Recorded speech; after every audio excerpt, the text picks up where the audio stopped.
The Monticello mayor is against the One Lake project. She says she doesn't see how it will give any flood relief downstream. 12 News' Jade Balexa explains.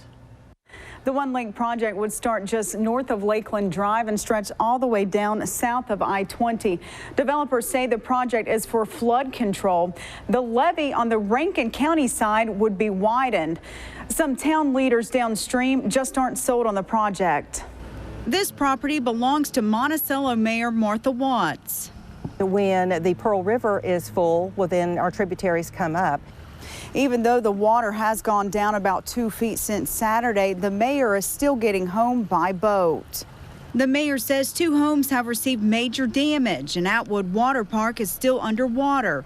Broad Street blocked off. We are worried about the 2 bridges coming and going. They could be damaged, so they have to be checked. But they can't check them now. They have to let the water go down another 5 feet. The mayor says they are affected by what happens at the Ross Barnett Reservoir. Ross Barnett is going to release the amount of water that they have to release, whether there's a One Lake or not. If there's a One Lake, you're already going to be holding water in a pond, and then you're going to have the release from Ross Barnett as well. So you tell me how that works for flood. That's going to choke up all those tributaries. All this back flooding that just happened, that's not going to be relieved.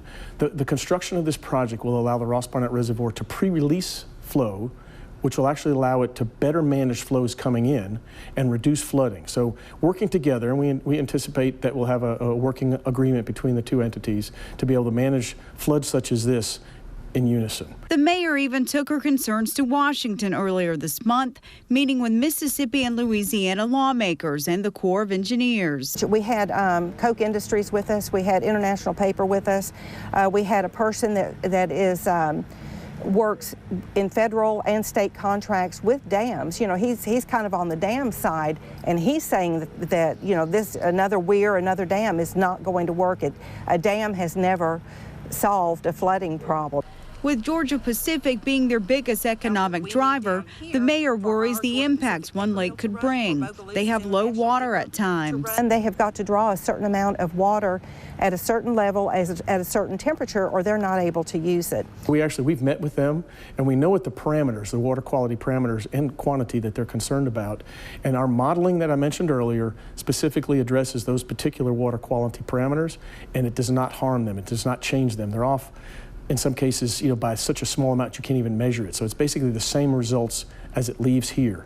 We have more information on the One Lake project and flooding in Monticello on our website, WJTV.com. In the studio, Jade Balexa, 12 News.